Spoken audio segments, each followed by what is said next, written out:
नमस्कार, आदाब। आप देख रहे हैं न्यूज 18 का डिजिटल मीडिया प्लेटफॉर्म और मैं हूं इकबाल हुसैन। आज की युवा पीढ़ी, खासकर महिलाएं, घी जैसे पारंपरिक सुपर फूड से दूर होती जा रही हैं, लेकिन इसकी वापसी जरूरी है। रोज 3 से 5 चम्मच देसी घी त्वचा को पोषण देता है, दाग धब्बे कम करता है और उसे भीतर से चमकदार बनाता है। इसमें मौजूद हेल्दी फैट्स और vitamin A, D, E, K त्वचा के लिए वरदान है। साथ ही ये ऊर्जा को स्थिर रखता है और मीठे की लालसा को भी कम करता है। वहीं हल्दी जैसे घरेलू नुस्खे भी बेहतरीन हो सकते हैं, बशर्ते उनका उपयोग सही तरीके से किया जाए, जैसे पैच टेस्ट और अच्छे से सफाई। पारंपरिक पोषण और स्किन की देखभाल के बीच संतुलन बेहद जरूरी है। इस पर और ज्यादा जानकारी के लिए हमारे साथ जुड़ी हैं आयुर्वेद की हेल्थ एक्सपर्ट डॉक्टर अजयता चंडीगढ़ से, और चंडीगढ़ से हमें जुड़ के हमें बताएंगी कि त्वचा को लेके हमें किन चीजों का ध्यान रखना है, किन चीजों का सेवन करना है। तो चलिए चलते हैं सीधे अजयता के पास। अजयता जी, क्या रोज घी खाना हर स्किन टाइप के लिए फायदेमंद होता है, खासकर ऑयली स्किन वालों के लिए? हाँ। जैसे कि आपको पता है, मैं आयुर्वेदा की डॉक्टर हूँ। और आयुर्वेदा में जो घृत होता है, इसको सर्वश्रेष्ठ माना गया है। क्यों माना गया है? क्योंकि ये आपके अग्नि को प्रदीप्त करता है, माने आपकी डाइजेस्टिव पावर को इंक्रीज करता है। जितनी आपकी डाइजेशन अच्छी होगी, उतना ही आपका अंदर एब्जॉर्प्शन लेवल अच्छा होगा। नाउ डेज जैसे एक ट्रेंड है ना कि कॉलेजन लेना है, कॉलेजन लेना है। घी इटसेल्फ कॉलेजन है, क्योंकि ये आपकी सभी धातुओं का पोषण करता है। और ये आपकी स्किन में फर्मनेस भी देगा, टाइटनेस भी देगा, ग्लो भी देगा, और रिंकल्स को भी दूर करेगा। अच्छा, आमतौर से जो ज्यादा लड़कियां हैं या महिलाएं हैं, उनको ये भी रहता है कि कहीं ऐसा तो नहीं घी खाने से उनका फैट बढ़ जाएगा या आ, नहीं। जनरली क्या होता है ना कि आपको हमेशा, आप देखो, फॉरगेट अबाउट घी। अगर आप कोई नॉर्मल फूड भी ले रहे हैं, अगर आपका काइनेटिक एनर्जी और आपकी पोटेंशियल एनर्जी का बैलेंस नहीं है, तो जी। आपको कोई भी खाना, कोई भी चीज जो है वो फैट की तरफ लेके जाएगी। क्योंकि आपकी बॉडी में उसका एब्जॉर्प्शन तो हुआ, लेकिन एब्जॉर्प्शन होने के बाद उस एनर्जी को यूज नहीं किया गया, तो वो फैट में कन्वर्ट होगा।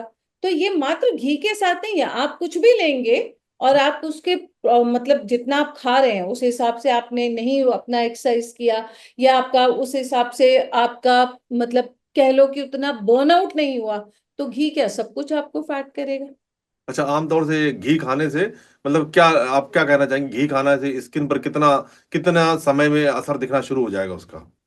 जो बेसिकली अगर आपको मतलब अगर हम बिल्कुल ब्यूटी पॉइंट ऑफ व्यू से बात करें कि आपकी स्किन में ये कैसा ग्लो लेकर आएगा, फर्मनेस लेकर आएगा, प्रीमेच्योर जो रिंकल्स आ रहे हैं उसको इसने दूर करना है, तो पहली बात तो घी को खाने का फिर आपको एक ही समय रखना पड़ेगा। जी। अगर आप शाम को 4 बजे खा रहे हैं तो आपको 4 बजे ही लेना है, सुबह खा रहे हैं तो सुबह ही लेना है। और मिनिमम आपको 3 to 4 वीक्स पेशेंस रखनी पड़ेगी, पर ये नहीं कि 3 to 4 वीक्स के बीच में आपको कोई रिलीफ नहीं मिलेगा, या आपको अपनी स्किन में शाइन नहीं नजर आएगी, या आपको ऐसा नहीं लगेगा कि मेरी स्किन फर्म हो रही है। वो दिखना शुरू हो जाएगा, बट बहुत विजिबल जो होगा वो 3 to 4 वीक्स में। अच्छा, घी खाने से हार्मोन्स बैलेंस में क्या भूमिका होती है, खास तौर से महिलाओं में? Very good question. बेसिकली क्या होता है कि हमारा हार्मोन जो होते हैं वो इम्बैलेंस होते कैसे हैं? हार्मोन हमेशा तभी इम्बैलेंस होगा जब आप जो खाना खा रहे हो उस डाइजेशन नहीं हो रहा। आयुर्वेद का एक सिद्धांत है। आयुर्वेद क्या कहता है कि जो आपने आहार लिया, जैसे ही हमने उसको मुंह में डाला, तो वो क्या करेगा, आपकी सारी धातुओं को, आयुर्वेद के अकॉर्डिंग हमारे बॉडी में 7 धातु होती है, और जो हमारा महिलाओं में ओवम कह लीजिए, पुरुषों में सीमन कह लीजिए, तो वो शुक्र धातु हुआ, और महिलाओं में क्या हुआ, आर्तव हुआ। वो उसका लास्ट होता है। तो घी क्या करता है, जैसे आप घी को डालते हो ना, तो ये पहली धातु जो होती है रस धातु, जी। उसको मजबूत करता है। फिर इसका दूसरा जो सीधा काम कहाँ होता है, आपकी मेद धातु। मेद धातु क्या हुआ, जो आपकी फैट लेयर्स है उसकी digestion, assimilation, breaking, cutting down, उसमें हेल्प करता है। और फिर तीसरा जाके ये रिप्रोडक्टिव ऑर्गन्स पे काम करता है। अगर ये तीनों एज पर आयुर्वेदा, आपका पहला धातु रस धातु, आपकी मेद धातु, और आपका लास्ट जी जिसको हम शुक्र धातु कह सकते हैं, जिसमें मेल एंड फीमेल दोनों को मैं कवर कर रही हूँ, जी। अगर वो सब ठीक रहेगा तो हॉर्मोन्स कभी भी बिगड़ते नहीं हैं। अच्छा, गर्मियों में घी खाना कितना सही है? क्या गर्मियों में घी खाना, कुछ लोगों में रहता है कि मुहासे या ऑयली स्किन को बढ़ा सकता है? नहीं, ऐसा नहीं होता। हम्म, मुहासे तब निकलेंगे जब आप अपने डाइट में उसकी शक्ति से, आप अपने पाचन शक्ति से ज्यादा उसको लोगे तो वो उत्पात मचाएगा। So minimum, to be on a safer side for everyone, 1 teaspoon of ghee will never ever cause any kind of hmm, skin breakout या एक्ने हो गया या मुहासे होगा, नहीं करेगा। कब करेगा? जब आप उसका अति योग करोगे। तो गर्मी में हमको घी खाना चाहिए, बिल्कुल खाना चाहिए, लेकिन जब बहुत एक्सट्रीम हॉटनेस होती है, जब वो कहते हैं ना 7 दिन तपते हैं, तो बहुत ज्यादा जब गर्मी होती है, उस टाइम में आप घी खाओ, लेकिन उसकी मात्रा को हाफ कर दो।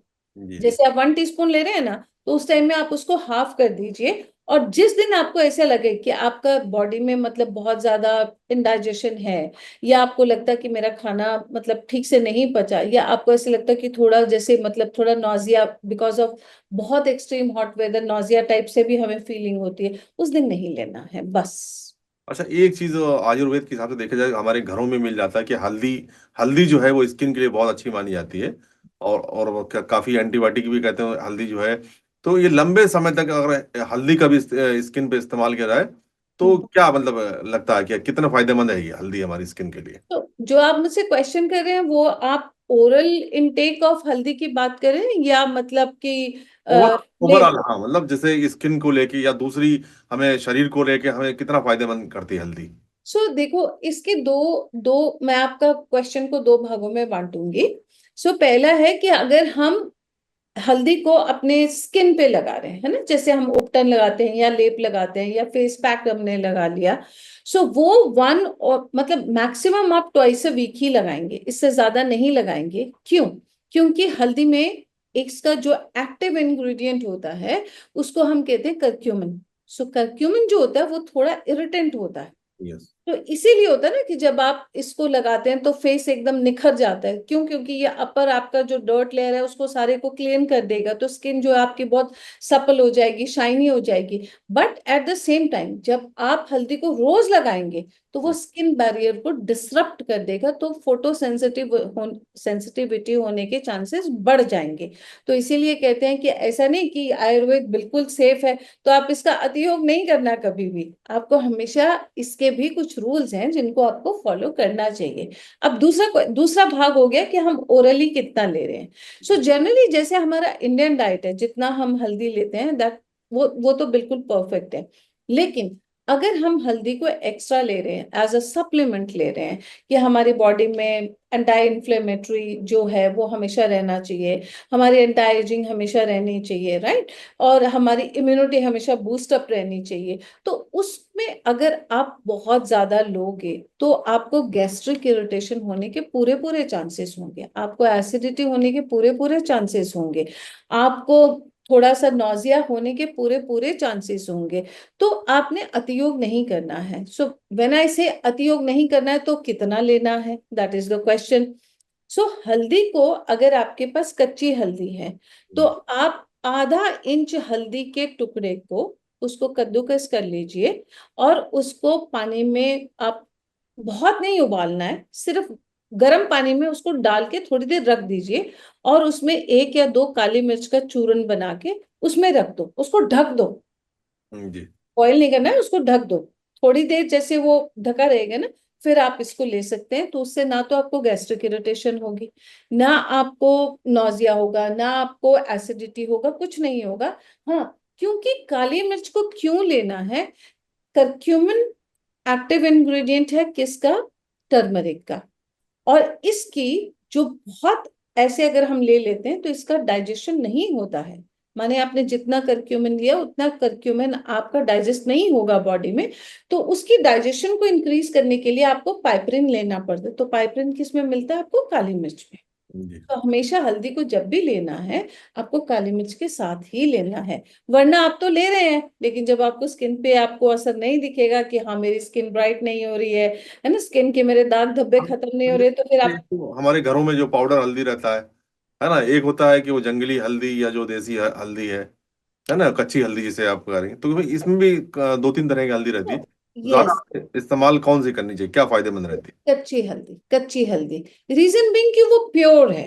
अब हाँ। जो हम हल्दी पाउडर मार्केट से लेकर आ रहे हैं, सबको पता है उसमें अगर मिलावट है, तो फिर वो हल्दी तो आपको नुकसान करेगी ना। अभी आपने पीछे देखा होगा, एक बहुत लहर चल पड़ी थी इंस्टाग्राम पे कि सावधान, अगर आप हल्दी खा रहे हैं तो आप समझ लीजिए आप लेड पॉइजनिंग की तरफ जा रहे हैं। सो वो सब अडल्ट्रेटेड की बात हो रही है। सो आमतौर पर हल्दी जो है शादी ब्याह में भी आपने देखा कि हल्दी की रस्म होती है पूरी, चाहे वो मेल की तरफ हो फीमेल हो, दोनों की तरफ, और अच्छे से इस्तेमाल होती है हल्दी। तो वो मतलब क्या इस्तेमाल, ज्यादा इस्तेमाल होना भी नुकसानदेह है क्या? हाँ, जैसे कि मैंने बोला, अगर आप मान लीजिए आपको लगता है कि मैं मतलब हल्दी का उपटन तो भाई सेफ है, हम्म। मैं रोज फेस पे हल्दी लगा और मतलब उसका लेप लगा लूं, उससे स्क्रब कर लूं, और हम्म। तो वो मेरी स्किन पे कुछ हार्म नहीं करेगी। नहीं, अगर आप रोज लगाओगे तो क्योंकि इसका एक्टिव इंग्रेडिएंट करक्यूमिन है, करक्यूमिन का जो बेसिक नेचर होता है ये इरिटेंट होता है, तो आपकी स्किन बहुत सेंसिटिव हो जाएगी। तो जैसे ही आप अपने काम के लिए जाओगे, या कि जैसे हम बहुत तेज लाइट्स के बीच में रहते हैं, तो वो आपकी स्किन का बैरियर जो होगा वो खत्म हो जाएगा, तो वो स्किन में आपके मेलानिन प्रोडक्शन करेगी, तो वो आपको नुकसान करेगी। सो एक्सेस नहीं करना है। अगर आप वंस अ वीक लगा रहे हैं, 2 टाइम्स अ वीक लगा रहे हैं, दैट इज जस्ट परफेक्ट। अच्छा, अगर किसी को, जैसे हमने घी की भी बात करी, ये घी है या हल्दी है, इनसे अगर किसी को एलर्जी है तो उसको कैसे, मतलब उसको बचाव करना है और उसका उपयोग भी कर ले, तो उसके लिए क्या है? जनरली जनरली अगर मैं अपने क्लिनिकल एक्सपीरियंस की आपसे बात करूं, तो हल्दी से एलर्जी होना लगभग ना के बराबर है। इसके साथ एलर्जी नहीं होती, बट दैट डजंट मीन कि आई एम सेइंग कि होती ही नहीं है, मैं कह रही हूँ ना के बराबर होती है। और इसका क्योंकि एज आई सेड, जो करक्यूमिन इसका जो एक्टिव इंग्रेडिएंट है, उसकी डाइजेशन के लिए हमें साथ में काली मिर्च को लेना पड़ेगा। तो अगर आप बहुत कम मतलब टेस्ट डोज से शुरू करेंगे ना, जैसे 1 चम्मच का 1/8वें हिस्से से शुरू करेंगे, तो आपको जनरली कुछ नहीं होगा। अगर होगा भी तो आपको पता चल जाएगा कि कहीं स्किन में मुझे एलर्जी हो रही है, रैश हो रहा है, या मतलब माउथ में कुछ अल्सर्स हो रहे हैं, या स्किन मेरी मतलब सॉरी टंग में मेरी स्वेलिंग हो गई, या मेरे लिप्स के यहाँ पे कट पड़ गया, या स्वेलिंग होगी, तो फिर आप मान लीजिए कि आपका ये एलर्जन जो है वो बॉडी में है। उन लोगों के लिए तो हल्दी बिल्कुल नहीं है। पर जिन लोगों का बिल्कुल मॉडरेट है, तो वो इस हिसाब से शुरू कर सकते हैं। सिमिलरली घी, घी का एल, घी से उन्हीं लोगों को एलर्जी होगी जो लैक्टोज इंटॉलरेंट होंगे। हम्म। उसमें भी घी से एलर्जी होने के चांसेस अगेन बहुत रेयर हो जाते हैं। रीजन बीइंग कि जब हम घी बनाते हैं, तो इसका जो मिल्क प्रोटीन जिसको हम वे प्रोटीन बोलते हैं, वो खत्म हो जाता है, और इसका जो कैसीन नाम का जो प्रोटीन होता है वो भी खत्म हो जाता है। हम्म। तो बहुत ट्रेसिस में, बहुत माइन्यूट ट्रेसिस में थोड़ा बहुत एलिमेंट आता है which can not cause allergy. But अगर उतने से भी जिसका एलर्जन ही बहुत ज्यादा है, तो उससे उसको भी एलर्जी होगी। तो मार्केट में ना कुछ ऐसी भी कंपनीज हैं जो कैसिन फ्री जो ये बना रहे हैं, क्लैरिफाइड बटर जिसको हम घी कहते हैं। सो वो उनसे स्टार्ट कर सकते हैं, but these are rare to the rarest one. अच्छा, अब लास्ट में एक सवाल आपसे करेंगे कि खास तौर से जैसे अभी मानसून का जो मौसम है, ऐसे मौसम में भी क्या मतलब हमें आयुर्वेद के हिसाब से घर घर में हमें बहुत सारी चीजें मिल जाती हैं, तो हम क्या इस्तेमाल कर सकते हैं ऐसी चीजों को जिनसे हम अपनी सेहत को अच्छा बना के रखें? मॉनसून का ना, एज पर आयुर्वेदा एक बिल्कुल थंबनेल रूल बना बता देती हूँ। आपने देखा होगा जब भी वर्षा ऋतु आती है, उसी समय में डायरिया होता है, हम्म। उसी समय में वॉमिटिंग्स होती हैं, है ना। जी। तो सबसे बड़ा थंबनेल रूल वर्षा ऋतु में क्या है, आपको लंघन कर्म करना चाहिए। तो हम्म। अब जैसे थोड़ा सा डाइग्रेस करूंगी, जैसे सावन कब आता है, सावन के फास्ट कब आते हैं?